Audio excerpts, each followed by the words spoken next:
Let's talk about the Fed. They came out with the Fed minutes and they were, I mean, if we go back to the beginning of the year or last year, they were saying, oh, this year they're going to raise the interest rates 3 to 4 times. And now they're saying maybe one more time if the economy can handle it. What do you make of this? Why do you think all of a sudden they're backtracking on how many times they're going to raise the interest rates? Well, because they see that the economy can't handle it. You're already starting to see delinquencies rise.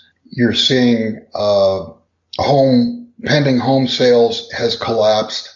I mean, when interest rates go up, that's what we're talking about is an over-leveraged to the point of never being this leveraged before economy and financial system. And what would they expect with raising rates onto that? The accumulated debt can't be serviced with higher rates. Do you think they already realize that, they raised it a couple of times, just like they did prior to 2008, where they raised the rates and then all of a sudden they saw the economy break down. They said, okay, now it's time to drop them. You think they've raised them to the point where the economy is already breaking down and now they're like, okay, now we're going to stop raising them and maybe lower them at this point? Well, lowering them will be a reflex reaction to the markets imploding. Yes, they do see things in the economy beginning to turn, but I think more likely they see things in the financial system really becoming wobbly. I mean, just look all over the world. The dollar finally got a bounce from the 88 level. It's trading 93, 94 now. So call that a 5%, 6% bounce. Along with higher rates, the emerging markets are getting killed. I mean, look at Argentina. Look at they've had to raise rates to 40% to defend the currency. Look at the, Italian bonds. Italian bonds are collapsing. Just look all over the world and you'll see that a stronger dollar and higher rates is making it extremely difficult to service the debt outstanding. So where does the Fed go now? I mean, if they're not going to raise rates, they're just going to keep it steady. I mean, where does the economy go? Where does all this go? Well, they came out with a somewhat dovish statement yesterday or the day before. And if you look at commodity prices, X gold, X silver, because those are completely sat on with paper contracts. But if you look at the CRB index, it's up 30% from the lows last year and trading back to levels they were in 2015. So commodities have turned up. There's definitely inflation in the pipeline. So for the Fed, they're stuck. They need to raise rates because they need to actually slow inflation down. But they can't raise rates because that's going to implode the debt that's outstanding. And it goes to the same thing with the dollar. If they continue to raise rates, you're going to have the dollar at least bid. And once they turn and start lowering again, which they're going to have to do because we're right back to where we were in 2008 when markets were collapsing, were the same exact conditions because after 2008, nothing was fixed, nothing was addressed.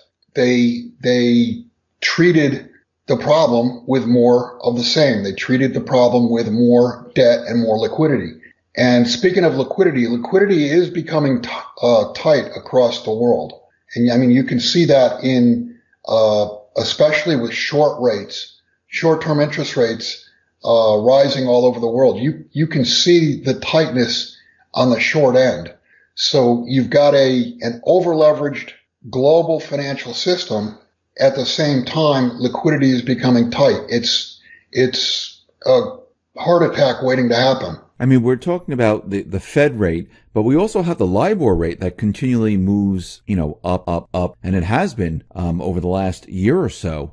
Aren't derivatives and everything else connected to the LIBOR rate? And if that continually moves up, isn't that going to damage other parts of the economy? Yeah, well, you can't have derivatives blowing up and a real economy continuing to function, because when derivatives blow up, that means the credit markets will also blow up and everything runs on credit. And yeah, you're right. LIBOR has gone through, I think it's what, 2.5% or thereabouts now. Yeah. And that's from a low of, I forget what the low was on LIBOR, but I'm guessing it was somewhere around 20 basis points. So it's up tenfold. So with LIBOR continually moving up, I mean, I guess the Fed, they can't control it. I mean, it's just moving up on its own. Well, central banks can pump liquidity into the system to push it down. But like I said, they're stuck. You've seen the bottom in commodities and they've turned higher. So if they pump more liquidity into the system to push short-term rates down, you're going to get runaway inflation in real goods. But the Fed, it's like the facade is being pulled back by reality.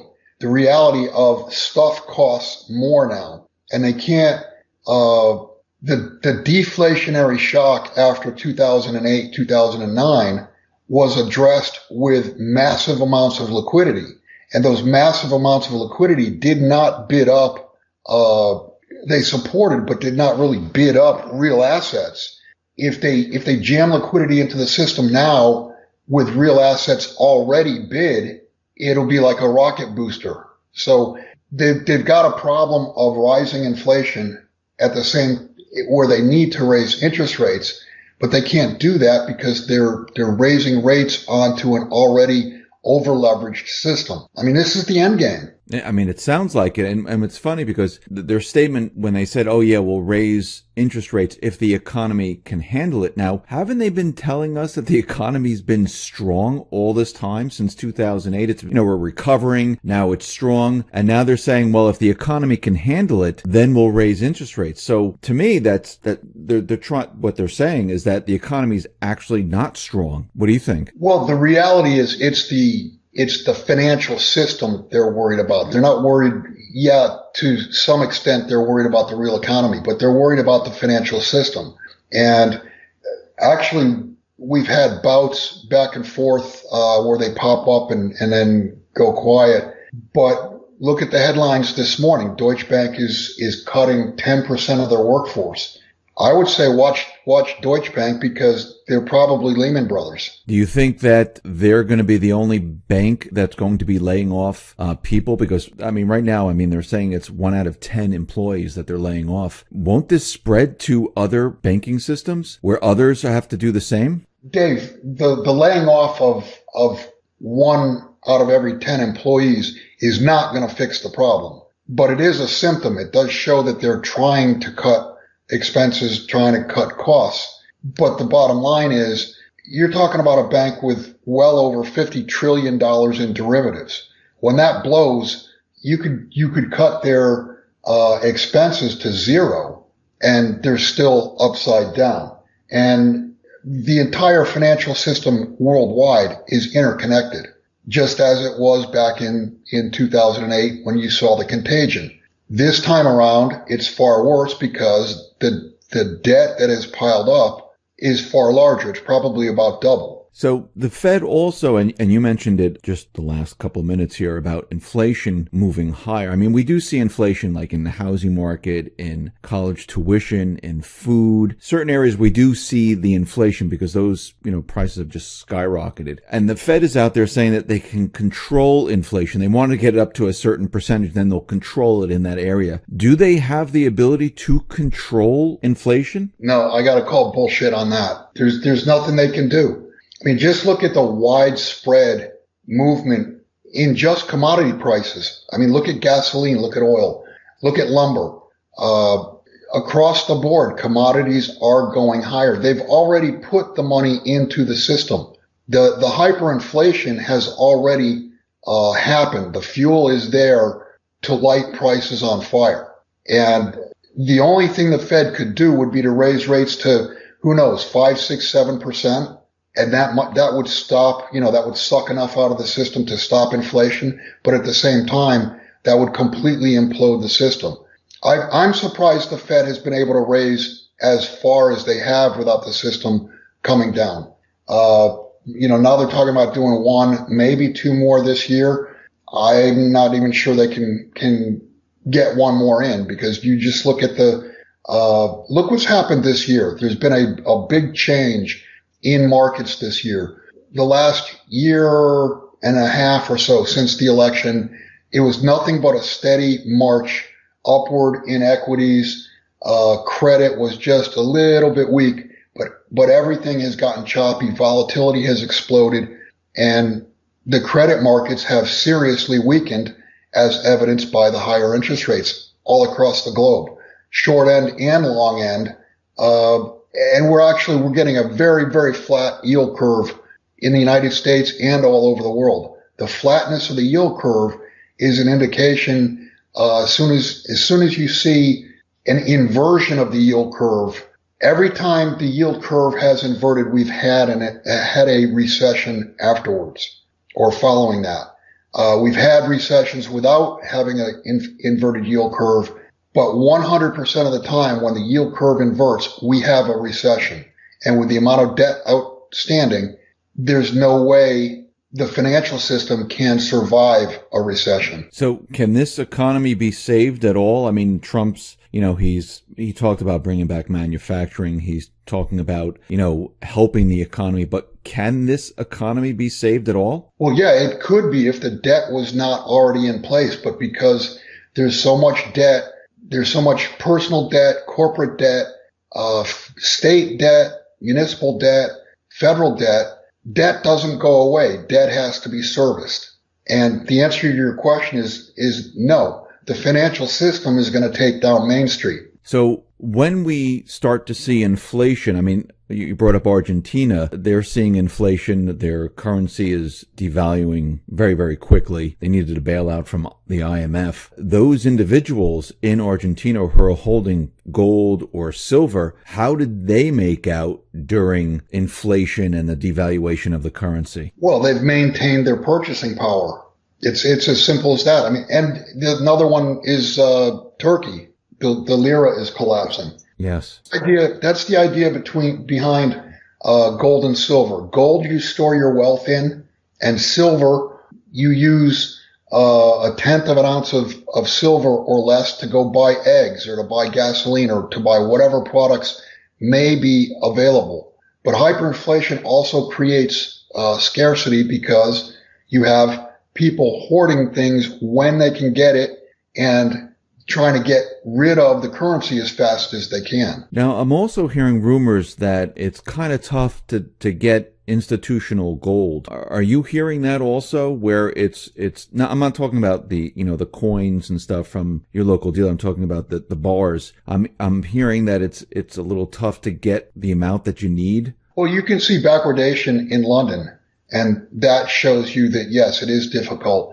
And speaking of London, so far just this year, COMEX has sent 1.3 billion ounces in EFP contracts over to London to be delivered, and roughly 100 million ounces of gold in EFP contracts. That is more than total global production for 1 year. And they've done that in 4.5 months. So that's a fraud.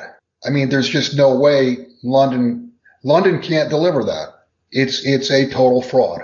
And we know COMEX can't deliver it. Just look at their inventories. I mean, what do they have? 500,000 ounces of gold versus the 100 million ounces that they've transferred over to London.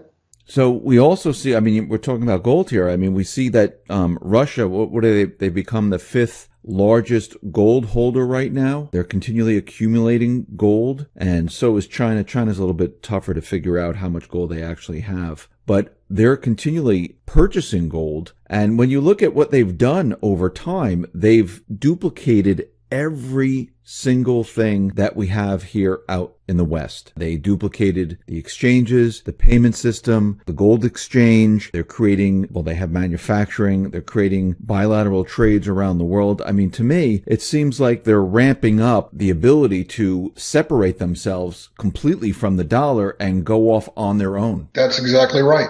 That's exactly what they're doing. They've put everything in place so that when the U.S. and the U.S. dollar becomes isolated, they can continue to do business without using SWIFT, without using any credit from the West, without using dollars. They'll be able to do all their business. And look at China since 2013. That's the last 5 years. They've been going all over the world, doing deals. They've done raw material deals all over the world where they pay in dollars. So that's been a long-term strategy of China, locking in business partners to accept dollars, and China gets to offload their dollars. Now, China has also created the petro-yuan, which really goes up against the petrodollar. So now, to me, it seems like they've completed everything with the petro-yuan, and I think the petro-yuan has now 12% of the market since it was issued. And that's only after 2 months. The first month was 2%. This past month was 12. So, I mean, they're eating into the pie pretty quickly. So do you think many countries, I mean, I know we've heard, Venezuela looking at the petro-yuan, Iran might be looking at the petro-yuan, especially now with sanctions and things going on with Iran. We know that Russia definitely, Syria, maybe even Egypt. I mean, there are countries out there, especially the Middle Eastern oil countries, where they might be looking to move towards the petro-yuan and away from the dollar. Well, Dave, it's not that they might be. They are. I mean, they are going to use the petro-yuan. They're not going to use the dollar. That's pretty clear. So as more and more of these countries, go full out and use the petro-yuan, what type of breakdown do we see here in the U.S.? Well, you should see a big drop in the Forex value of the dollar. And I suspect you're going to see some type of event where the dollar reacts with a break of, say, 3 to 5 points. And that will be your clue that the beginning of the end of the dollar has started, and it won't take very long from that point to totally unwind. Will the markets come down at this point? I mean, will we see like the stock market, start to drop? Yeah, if you look at past hyperinflations, and that's where we're headed, you generally see equity markets take a big hit, 30, 40, 50%, and then all of a sudden they stop going down and they start going up for no reason. But there is a reason underlying it. It's because people are taking their money out of bonds, taking their money out of banks, and they're putting it into stocks because they see it as a productive asset that will give some shelter during hyperinflation. And the rule of thumb during hyperinflations of the past is that holding equities, you only lose about 50% of your purchasing power. Whereas bonds and bank accounts and currency, you basically lose all of your purchasing power. When all of this starts to occur, what does the central bank do at this point? Do you think they'll resort to helicopter money or maybe more QE? Well, yeah. I mean, they're going to try QE again. They might not call it QE, but it's going to be the same thing. They're going to try to flood the system with liquidity. And this time, markets aren't going to react like they did after 2008, 2009, because the central banks will have lost all credibility. So you're basically going to have the world investing and saving population dumping whatever fiats they can and buying real assets, buying stocks. And of course, as I mentioned, that's after the stock market does take a hit, and also obviously buying gold and silver, because that will be what it's always been, real money, haven, and the last man standing as far as currencies are concerned. When this all happens and the central banks trying to, fix it with their money printing and everything else that they do, and people and countries start to lose faith in the central bank because they see what's happening here, do you think at this point countries, the U.S., need to look at what the central banks are actually doing, maybe even audit the central banks? I'm not sure you're going to get a real audit. And it's not just about the central banks. If we could shift gears here just a little bit, it is, and I've said this all along, it's all about confidence. And if you look at what's happened in the U.S. just in the last, call it 2 weeks, an awful lot of truth has begun to leak out. And truth is going to break confidence. When we find out that what we had suspected is fact and how crooked, how much fraud was committed, if you want to call it espionage or whatever, we don't have a rule of law, or we did not have a rule of law for the last 8 years. And that's going to come out and break confidence. Now, do we have a rule of law going forward? I surely hope we do. And I believe I said this over this past weekend on our call that I'm going to give it about another 45 days.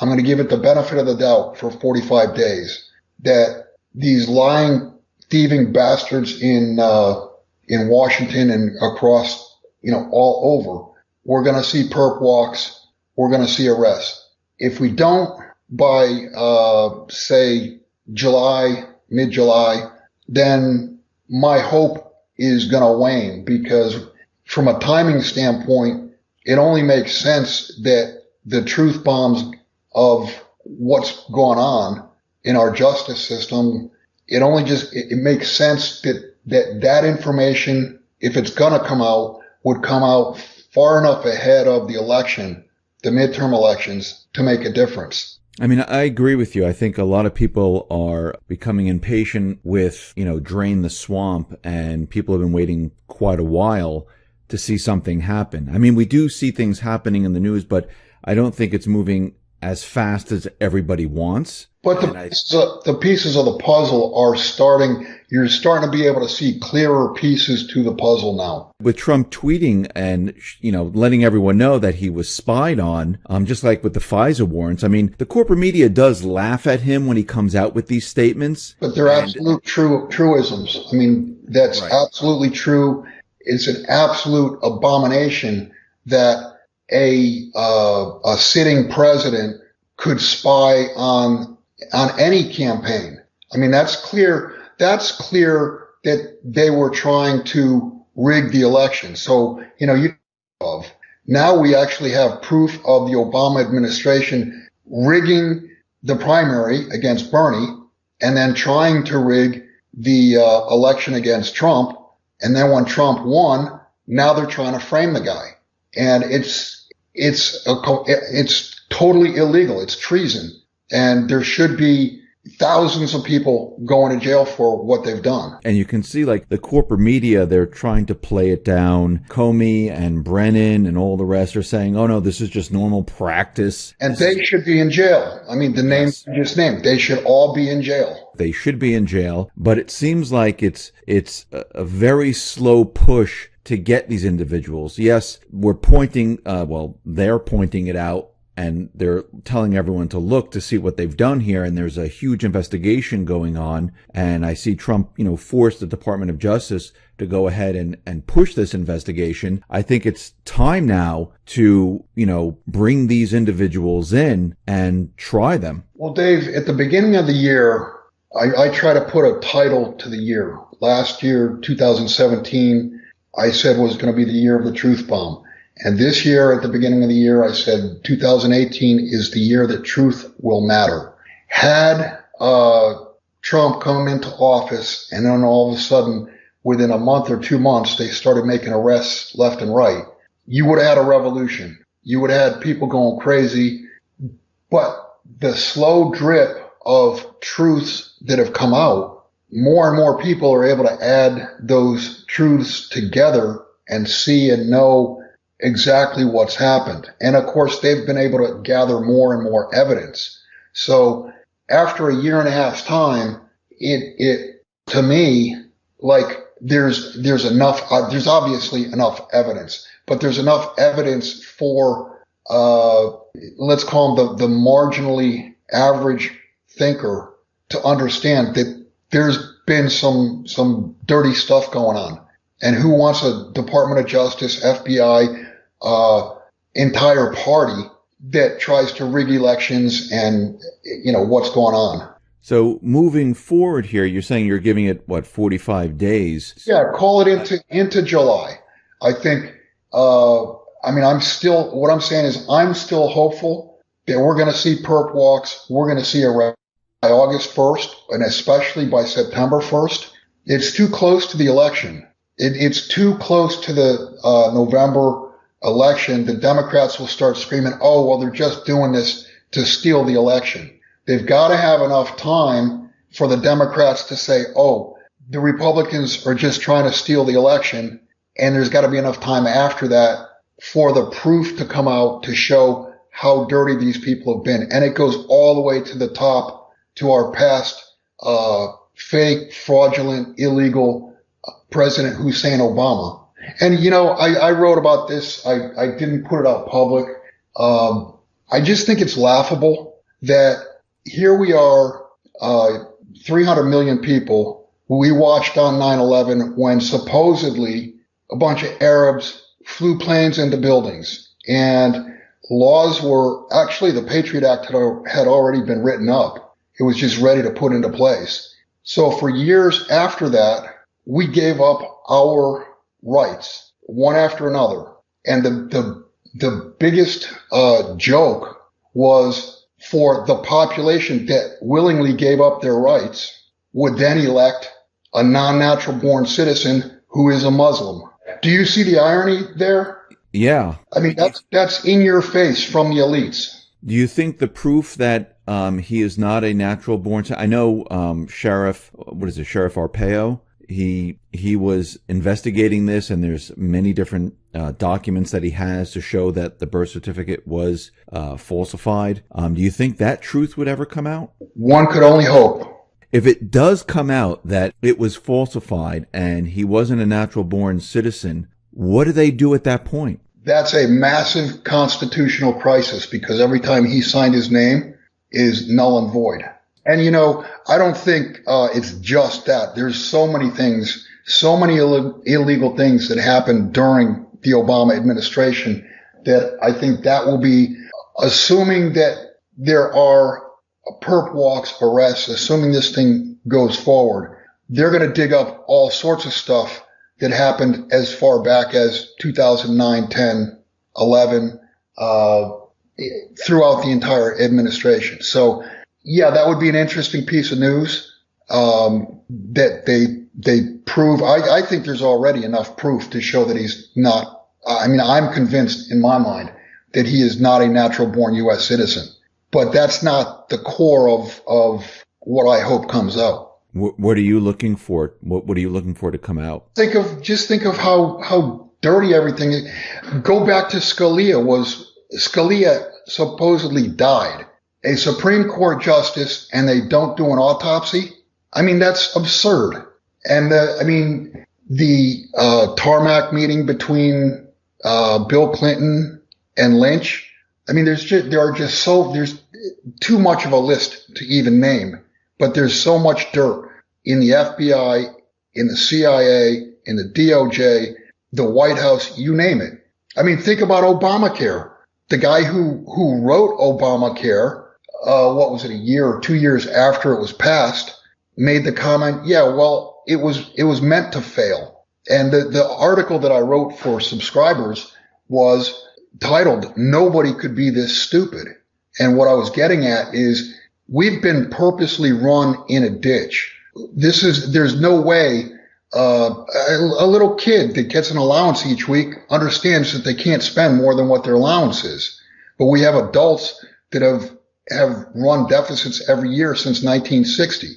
This country has been purposely run into a ditch by the elites because they wanted to bring forth a new world order. But they couldn't do that with the American population standing in their way. So how best to get rid of the United States as an obstacle? Bankrupt it. And that's what they've done. They've bankrupted this country financially, morally, socially, every way possible. Can the country be saved now? I think it's got to be torn down before you can build it back up again. I don't think you can turn it around without tearing it down. So you mean imploding the economic system, Yeah, you've got to resetting everything. Right. That's the word, reset. You've got to reset everything.